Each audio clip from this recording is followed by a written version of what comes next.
Hey, what's up, guys? This is Church of Caboose, and welcome back to my corner of the internet. In this video, I'm going to share with you guys about the Trials of Osiris sword, the Solar Scar. And the point of this video is this going to become a meta sword? Now, we know in the next season, swords like Falling Guillotine and Lament are getting nerfed, and so I was kind of curious if this new Trials sword, the Solar Scar, with its unique ability to be the only sword to roll with chain reaction, is going to be able to replace Falling Guillotine and or Lament. And I'm just thought it'd be kind of fun to look into. And in the past, we've had things like Mountaintop and Recluse, where those were the top end PvP weapons that were absolutely monsters inside of PvE. And I was like, you know what? It's been a little while since we've had a PvP only kind of a thing where you can have to get it from inside of PvP that worked really, really well inside of PvE. And with this weekend, though, I am on March 10th, I ended up getting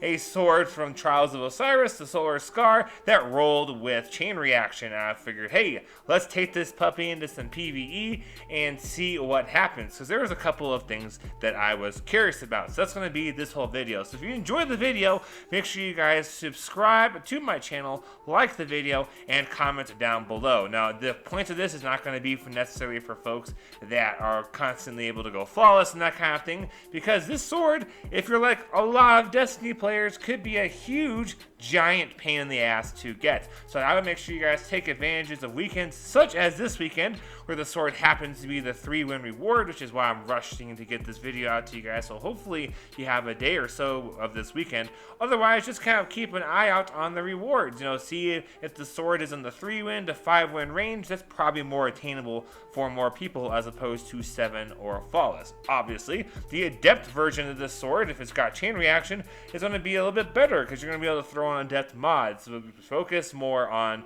for the fact of, is chain reaction on Solar Scar going to become a PvE meta absolute kind of a monster weapon? So let's take a quick look at the role that I have exactly, so that way you guys know what I'm working with here. So here's the sword, the Solar Scar, that I am working with. I put on the boss spec. That just kind of seemed to be the way to go. Let me know if you think surrounded spec's better. Just kind of figured, hey, surrounded is not a perk on this sword, so why would surrounded spec be super useful? But let me know. But the main thing we were going to be looking at here is this is a bolt caster sword, which means, like Temptation's Hook, you can throw out solar energy. And then you kind of get a look there at my blade options. I got Burst Guard, I got Tireless Blade, and then of course Chain Reaction. And Chain Reaction is the main thing we were looking at. Tireless Blade's kind of nifty because if you use the light attack, you get some ammo back. But Chain Reaction is each final blow with this weapon creates an elemental damage explosion. So is this going to be really nuts inside of PvE? To try and answer that question, I first went into Battlegrounds with this sword. I was like, there's lots of enemies, it's the current seasonal activity, because obviously we don't want to just be using a weapon to find out if it's really amazing instead of old content like just Altar of Sorrows, and we want to have something kind of current. So I was like, alright, let's try this sword out. And as you guys can see on screen, that chain reaction is rather fantastic. I seem to really like it a lot. However, there are some interesting tracking issues with the sword. Sometimes when you throw out that bolt, if there's like two different groups of enemies, it like wiggles between both of them, it hits nothing. That's just kind of a weird thing that happened a couple of times, and so I just thought I'd throw that out there.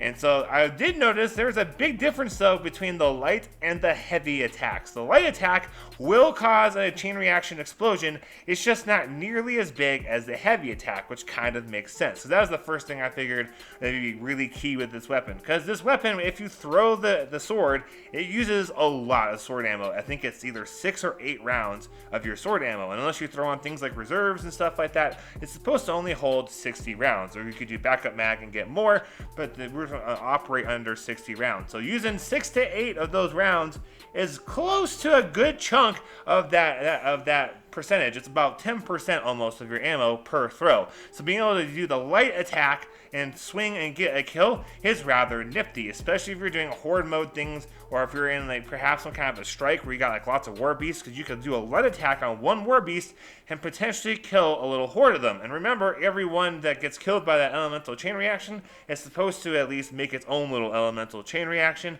At least that's kind of how it seemed to be when I was playing with it. And so that's kind of a really nifty thing to have in your back pocket. I figured if you can't do chain reaction with light attack kills, then this value of this perk and the weapon goes way down, because I would have to really choose between throwing my sword and getting that cool explosion kind of effect and clearing out those ads, or, saving up that ammo and doing light attacks. I also wanted to see, would this sword be able to handle those yellow bars? Now, this is not necessarily something we're talking about for endgame necessarily as much as like Grandmasters and things, but like, would this work on like things like Champions, maybe up to like Master Nightballs level kinds of stuff? And at least from the Battlegrounds, it seems to do just fine. Earlier on the gameplay, you saw I was using it on an Unstoppable.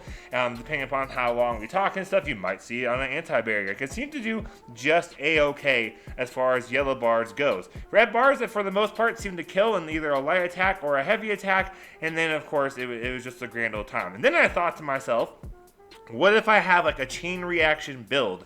Salvager Salvo is a grenade launcher that comes with chain reaction as one of the options. It's a really common way of setting it up is you do Ambitious Assassins. That way you get 2 rounds in your magazine as long as you get 1 kill. And then chain reaction, pairing it with this chain reaction sword, I was like, will I be like this explodey arc solar-y kind of a boy walking around making waves of ads just disappear? And the answer was yes. And I think you could have even more cool kinds of like elemental charging, chaining, destruction kinds of things if you do like an Arc Warlock with like Crown of Tempest and maybe do Arc Web with your grenades, or you do the Arc Soul. That'd be kind of a fun way to kind of walk around doing all kinds of elemental explosions between your sword, your grenade launcher, and your abilities. Overall, I think this is a pretty good sword, because something we all know is coming, or at least I hope you guys know is coming, you will now, is Lament and Falling Guillotine are getting what appears to be a rather nifty nerf.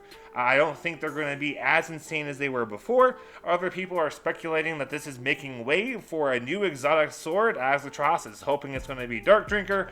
I don't know. I just figured, hey, if my Falling Guillotine and Lament is not going to be super useful, what could replace it? And it's like, obviously, for damage output, it's going to be really, really tough to find a sword. But one of the fun things, at least, with Falling Guillotine was its ability to clear out groups of ads. And a chain reaction sword is a great way of having that similar Fallen Guillotine-esque kind of a thing, and I think it holds up. It's obviously not as guaranteed as Fallen Guillotine, but it's pretty fun. I really, really like this sword. So now let's talk about how do you actually get this sword. Unfortunately, it is only available from Trials of Osiris, and you don't have to go flawless. You just have to wait for it to be on a reward that you feel you and your team can get. Obviously, the most guaranteed way of getting this sword is for it to be the 3-win reward, because if you've watched most of my videos, you probably saw the video where I mentioned the end game bounty gives you the 3-win reward, and you don't even have to win a match. You just have to complete, at minimum, 10 rounds of or 10 games of trials, because a loss is 10%. So if you happen to lose all those rounds in all the games, it'd be 10 games. I think rounds that you win give you some progress, but a win is 25%, like an overall game win, and then a loss is 10%. But if you get some round wins, it might mess with that 10% just a little bit from my experience. And that's how you get this sword. Now, I thought, like most people, were going to be like, hey, Trials is nuts.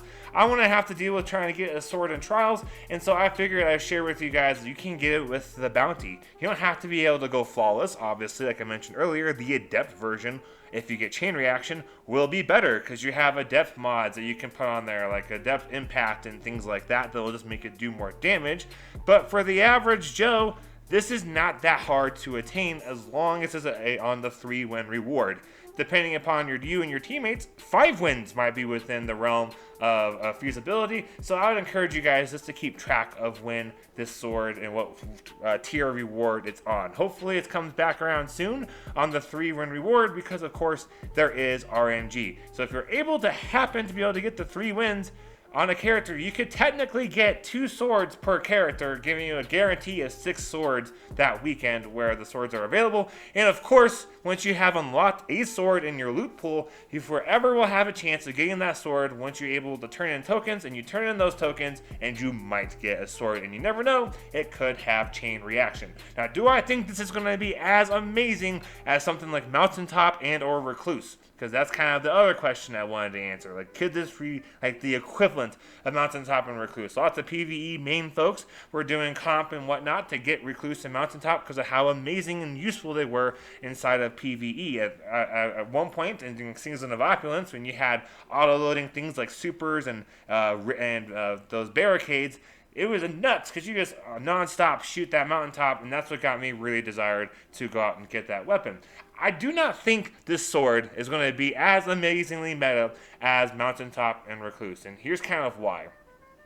Swords need to have a lot of ability to do a ton of output quickly, but you also want to be using them in content where you can kind of use it wherever. Like a beauty of Mountaintop, which you could use that thing in Grandmasters and be fine, because you had infinite range with that sucker. Similar deal with Recluse, like you didn't necessarily have to be right in someone's face. So in the sword is a bit of a high risk if you're going to do content such as Grandmaster. Now in a raid, it might do just fine, but unfortunately, as of right now, things like Xenophage and such are going to be better for damage output for the most part, as we currently know the state of Destiny at the point I'm recording this video. So I don't think this sword is going to be way better than Mountaintop or even on the same level as Mountaintop and Recluse, but I do think for people that love swords, if we do have as big of a nerf to Fallen Guillotine and Lament as we think it's going to end up being, because you know what the nerf is, you just don't know how it's going to feel, I think the sword's going to be a great alternative for those folks that love using swords and maybe are just going to be really sad that Fallen Guillotine is getting a nerf, and a similar deal with Lament. Obviously, Lament can get some health back, but at least this sword doesn't take up an exotic slot, so you could do something like Witherhoard, because Witherhoard does some great boss damage depending upon the level of activity you're doing. So you could have like an overload sword, for example, Witherhoard, anti-barrier scout rifle, and things like the solo legend lost sectors might be a little bit easier, and then it would be with using Fallen Guillotine or Lament because you have that exotic slot and those two swords are getting nerfed. So that's kind of my opinion with this whole thing. I think it's totally worth you guys trying to get. Unfortunately, the RNG can be brutal. I've had a sword unlocked on this character or on this account for about a month, and I was turning in, I'm not even sure how many hundreds of tokens, probably 300 to 500 tokens, and I did not get a single sword that had dropped in that whole time, but I also have most of the loot pool for trials unlocked. So if you happen to be in the lucky handful of folks that only have the sword unlocked, it's probably a great thing to try and farm this out as much as you can before you unlock a whole lot more loot, so that way you have higher odds of getting this sword, because every week you have to re-unlock the ability to turn in tokens, which means you unlock at least one more piece of loot. So if you get this week where it's the 3-win reward, the weekend afterwards you would have a 50% chance of getting it every time you get a token upgrade. So that's just something to think about. And of course, the more weeks we have in, the more it gets. At a month, we'll have a 25% chance of getting this particular piece of loot, as long as it's a different reward every time for 3 wins. Alright, y'all, that is the video. Let me know down below if you think you want to try and get this sword, if you were kind of on the fence before and you're like, dang, this looks kind of cool from Caboose's video. I'm like, let me know. Like, let me know if I gave you any kind of a fire in your pants to go ahead and get this, try and get this weapon done. Unfortunately, again, it is RNG, so just hang on in there, take a seat, take a knee, pray to RNGesus, and just hope that you get a sword with chain reaction. That's what I had to do, and thankfully it worked out for me. Thank you guys all so much for watching. Don't forget to subscribe to my channel. I also have things like Twitter, Instagram pages. I might do some streaming on Twitch again. I'm not sure, but for right now, at least it's only on YouTube for the foreseeable future. So make sure you hit the bell so that way you get notified for all those things, because you never know, you might see some of this stuff in action live and get to skip trying to catch the video, or you can comment and be like, yeah, I saw this guy figure all this stuff out live. It was pretty cool. Who knows? Just hit that bell. Anyways, guys, have a great week. Thank you all so much for watching, and happy grinding, y'all.